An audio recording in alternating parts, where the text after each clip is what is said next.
This is part 2 of Princess Furball. 2 hunters went over to look. When they came back, they told the king that they had found a marvelous creature sound asleep in the hollow of the tree. Its body is covered with 1,000 different kinds of fur, they said. See if you can capture it alive, said the king. Then tie it up, put it onto the wagon, and bring it back to the castle. When the hunters grabbed the princess, she woke up in terror and cried out, "Please don't hurt me. I have no home. Have pity on me and take me with you." Well, they said, "Come along, little Furball. We'll take you to the cook. Perhaps he can find something useful for you to do. You can at least sweep up the ashes for him."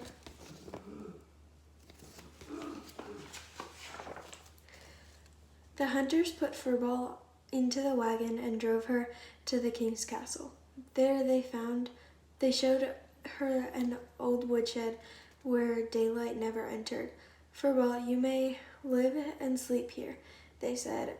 Then they took her to the kitchen where the cook had her fetch the wood, draw the water, stir the fire, pluck the chickens, clean the vegetables, wash the dishes, sweep the ashes, and do all the rest of the dirty work that no one else wanted to do. Poor Furball lived for a long time as a servant to the servants. She could not see how her life would ever change.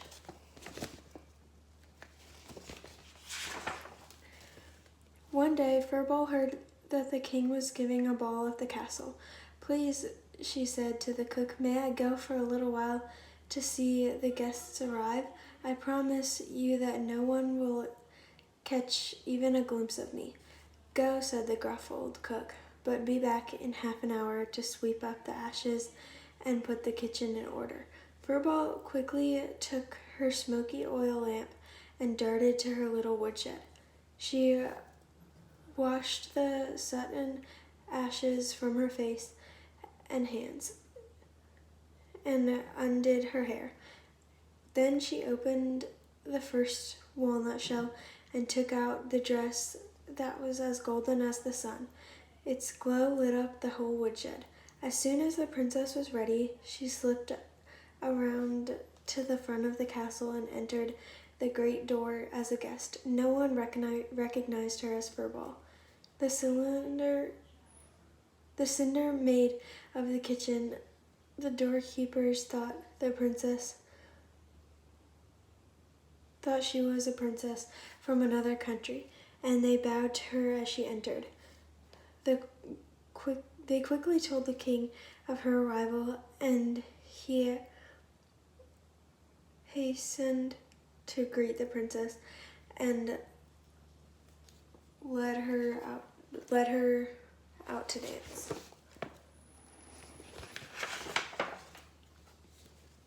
"Never have I seen someone so beautiful and charming," he thought to himself as they danced. When the music stopped, the Sun Princess curtsied to the king and smiled at him so brightly that his eyes were dazzled. Before he knew what had happened, she seemed to vanish. The guard at the castle gate was called and questioned, but he had seen no one pass. The princess ran like a sunbeam to her dark shed.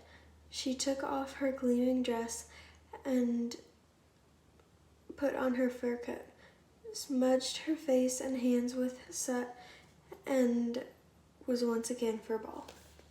When she entered the kitchen and reached for the broom to sweep up ashes, the cook said, "Let that go until tomorrow. I want you to make some soup for the king so that I have a chance to see the visitors at the ball. But do not let one of your hairs drop into the soup, or you will get nothing to eat for a week." While making the king's soup, Furball opened the nutshell that had contained the special herbs and sprinkled some into the soup pot. When the soup was ready, she poured it into the king's bowl. Then she took her mother's gold ring from the other nutshell and quietly dropped it in the bowl.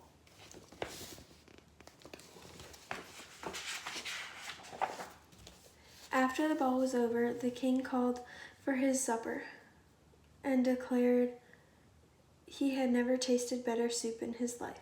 But when his bowl was nearly empty, he discovered, to his surprise, the small gold ring at the bottom. He could not imagine how it got there and ordered the cook to appear before him. The cook was terribly frightened. "You must have let a hair fall into the soup," he growled at Furball.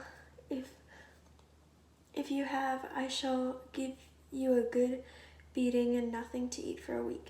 As soon as the cook came into the banquet hall, the king demanded, "Who made this soup?"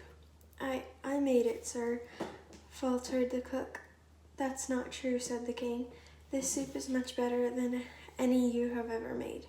The cook had to confess that Furball made the soup. "Send her to me," demanded the king.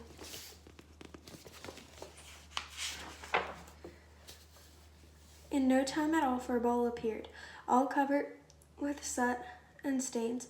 The king looked at her and said, "Who are you, and how did you learn to make such good soup?" "I am a stranger in your kingdom, sir. I once worked in the kitchen of another castle where I learned to make the soup."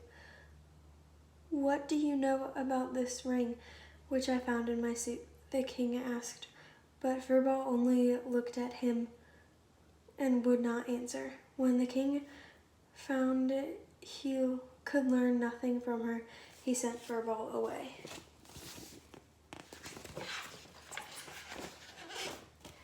That's all for part 2. Thank you for